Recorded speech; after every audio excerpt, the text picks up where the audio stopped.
Hello guys and welcome to a brand new video. Today I'm here with an FGO AMV reaction. So now that I have completed Lostbelt 7, yes, I can react to these AMVs. There's no like fear of getting spoiled or anything. And I have already been recommended a few of the AMVs to look at.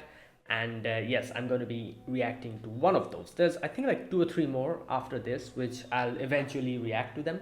But today is the first AMV that I'm looking at. This is called Burn My Universe. I think that's the name of the song, and I'm pretty sure this is a Heaven Burns Red song. Yeah, Burn My Universe.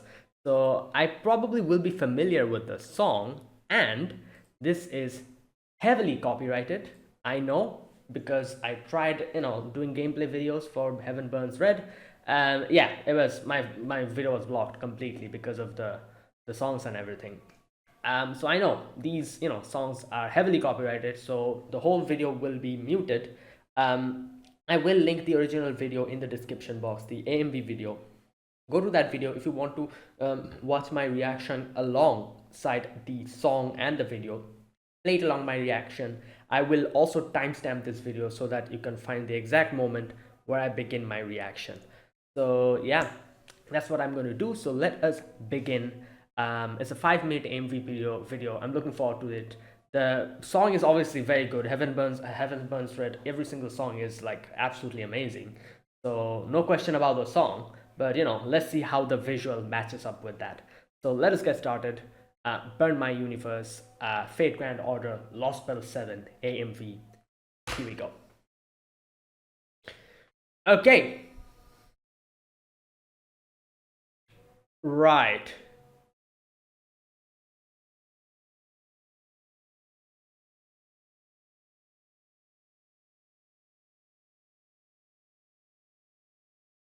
Yeah.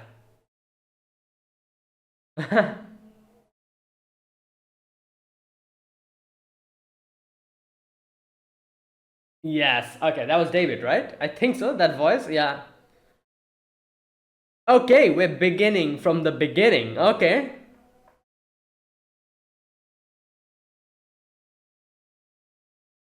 Yo, this Lostbelt was absolutely amazing. Right. Like the build up and everything was just so good. Yeah, the the dinos, and oh my god, this part.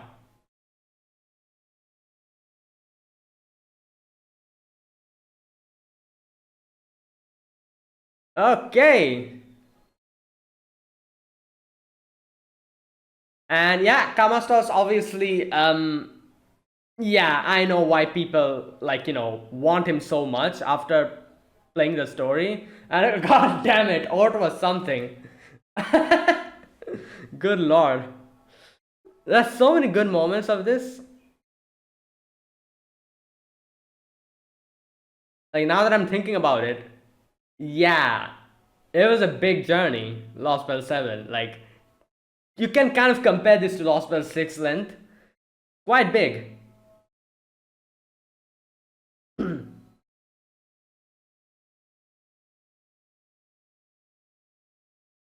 Yeah. Ah, Scully. Uh,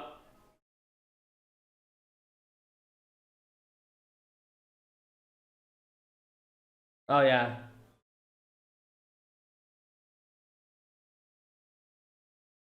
Yeah, well, Kamastos' battle was, I think, like the most difficult one out of everything. Right.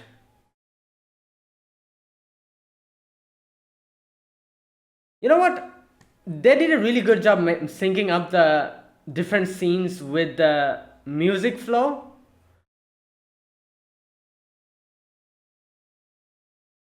And Tepeo.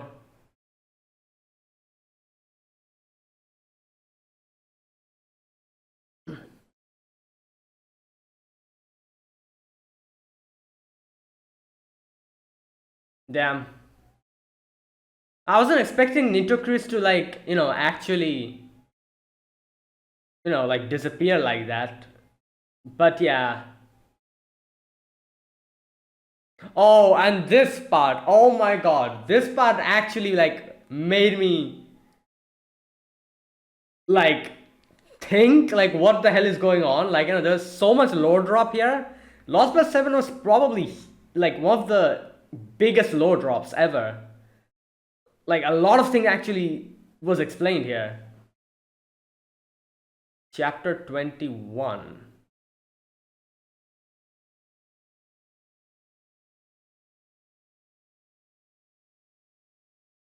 Oh yeah, this part, the final battle.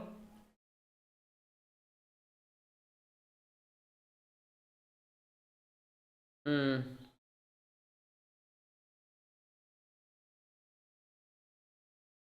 Damn. Oh, like it's so crazy. Like, after Lost Belt 7, that the person that we thought was our enemy, like, now that we know that what's actually happening. Oh boy.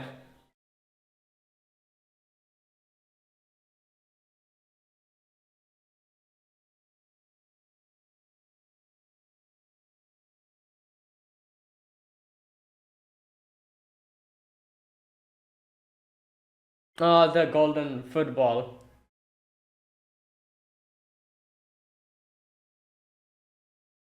The CE, the final CE. Oh boy. Okay, that is it. Right. And that was Lostbelt 7 AMV, the first one that I react. I think there's a few other that have been already recommended to me.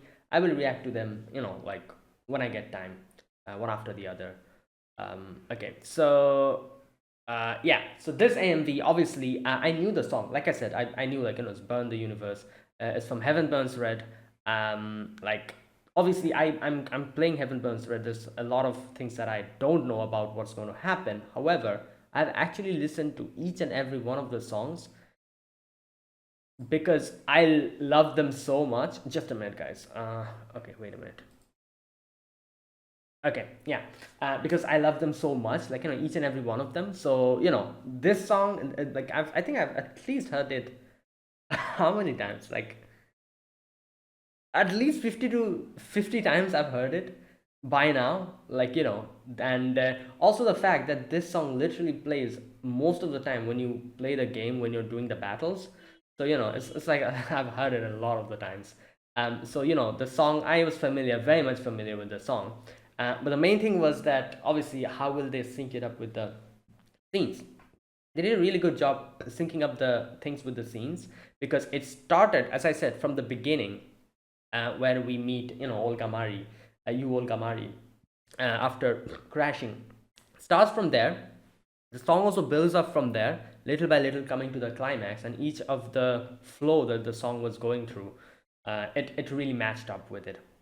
So they did a really good job with doing that, because, it makes sense. Like, AMVs, it seems like, oh, you're just, like, playing the song along with the scenes, but it's very difficult. You need to have a good sense of which scene to put during which part of the song, and how the song flows, and accordingly put the scenes, cut the scenes, and like, arrange it like that.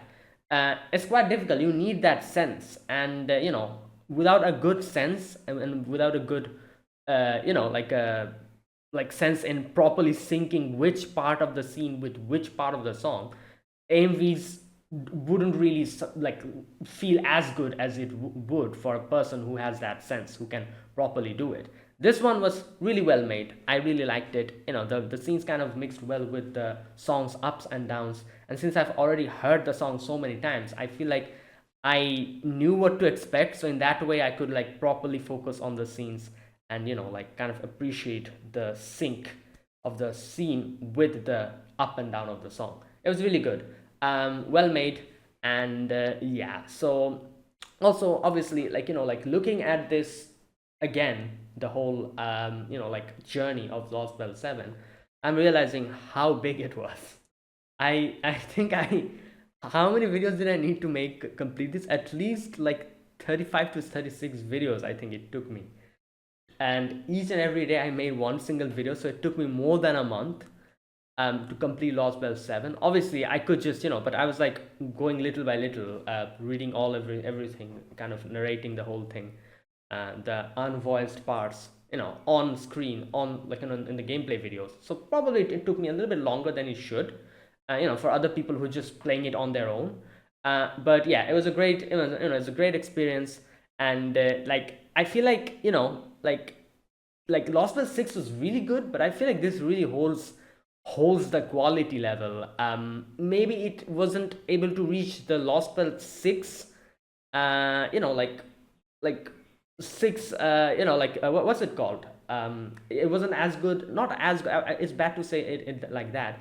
It wasn't able to reach that level. Yeah, that's the word. That level. However, it was like one or two steps behind it only, because there's a lot of things here that I really like more than a few other things in Lost Belt 6. For example, the fact that they told us so much, gave us so much information and dropped so much of the lore as to a lot of the things that happened in Fuyuki, that makes so much more sense now. I don't know. I feel like that was really well done. They really did it very well, because there's a few things that I had no clue about what the hell happened in Fuyuki, and now everything makes sense. For example, in no way I had any idea that Caldias is supposed to be a planet. I thought it was a hologram or something up until now.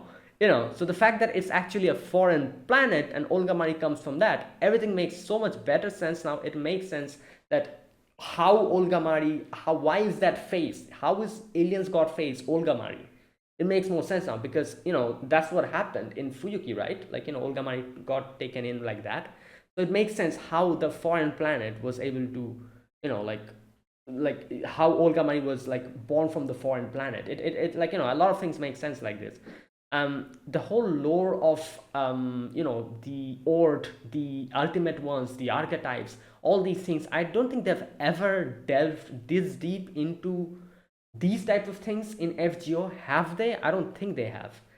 And I really appreciated this, because one thing about Type Moon that I've always appreciated is these type of, things that go deep down. For example, like things about like types, like, even though I didn't understand a lot of the things, it was still very interesting listening to them and hearing about what these are, like the archetypes, the ultimate ones, these things. Also the fact that after, while reading the Lost Belt, I actually went and read Angel Notes as well. A lot of other things made sense after reading Angel Notes. So like that, I really appreciated. I really appreciated the fact that they, like David's story was so much connected to these type of things. And and also obviously the big plot twists of, like, oh, the person that we thought that we are supposed to fight against, that is the foreign god Yu Olga Mari, literally became our biggest ally by the end of it. And now we know that something else is happening. Like, our enemy is not really Olga Mari, but that's how she is.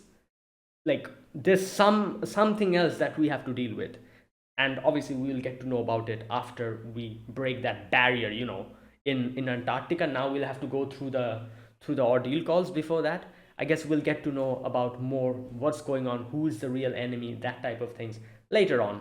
And I feel like by the end of it, it wouldn't really be like a particular enemy. It'll be like a concept or whatever that we are fighting, like some kind of phenomenon. I doubt there'll be like a singular big bad guy in the end. I doubt that. That's not really how I see this going. Anyways, but I really do hope in the future, like, Olga Mari comes back as a playable character, because, yeah, like, Lost Belt 7 really made us attached to her. The person that we thought we have to fight against, they literally gave her amnesia, made her journey with us, and in the end, made her help us out to fight the strongest and the most dangerous enemy, and then she disappeared. Like, what the hell? I want her as a playable character. I will actually be very, very, I don't know, disappointed if they don't bring her back as a playable character. I feel like it's just a matter of time. Maybe like the 10th anniversary or something, like the 10th anniversary character is Yu Olga Mari. That's what I'm hoping. Maybe it's just like me coping or something, or like, like not coping at this point, but hoping, I guess. I hope this becomes true. But like Olga Mari was a huge surprise. Like, I don't know what I expected, but I didn't expect it to go like this. Like, I knew that Olga Mari is going to come in the story somewhere or the other, because I saw the videos back before, and I even reacted to Olga Mari's demonstration and all that. But I didn't know how it would be and exactly what type of a connection we would have. After playing Lostbelt 7, yeah, like, I definitely want her back as a playable character in the future. Hopefully. Anyways, and yeah, and obviously a lot of the other stuff, Oat fighting Oat and all that, yeah, that was something else completely. Kamastos, everything, like, that they showed, the whole Nidoqueen scene with Kamastos, Tenap Titlan, we had obviously Tepeo and Jiki, like those two, the whole, their whole thing. What else? This whole Lostbelt was so much more friendlier than Lostbelt 6. Good lord, Lostbelt 6 was like, like just like, I don't know what it was. It was just craziness. And while here we see complete opposite of it, how every single creature was so welcoming, so good, and they were just such a different type of a being. Like, they accepted their extinction, but still, like, had a smile by the end of it. Unlike Lostbelt 6, good lord, there was like people like just jumping on top of each other, tearing out their throats, and just betraying each other left and right. And oh my god, and the fairies were crazy. Like, it was insanity. Lostbelt 6 was insanity. This is like serenity. So in that sense, like, it was just such a contrast that I just love a, like a story that can show like the extreme spectrum of both the sides. Like, that's how Lostbelt 6 and Lostbelt 7 is. Absolutely insane, how the experience is so opposite and so different, and still both of them are so good. you know so yeah, like, Lostbelt 7 was an absolute, like an experience, every single thing. Yeah, and obviously this AMV does a really good job just putting those together. And yeah, there you go. Right. Okay, so there you go. That was my reaction to this, to this AMV. Now, like I said, I'll react to the other AMVs as well. Don't know exactly when. Maybe like a few days ago, maybe like a few weeks late. Sorry, not ago. Maybe a few days later, or maybe like 1 or 2 weeks later. I don't know. And when I get time, I'll react to another AMV. I think I have 2 more AMVs after this to react to. Yeah, and yeah, there you go. That is it. So that is it, guys. Thanks for watching. This was my reaction to Fate Grand Order Lostbelt 7 AMV number 1. If you guys enjoyed this video, be sure to press the like button, subscribe if you're new to the channel, or you haven't subscribed. Comment down below anything you want to say, anything you want to let me know. I'll check them out. That is it. Thanks for watching. I'll see you guys in the next Fate Grand Order video. Until then, goodbye and have a nice day.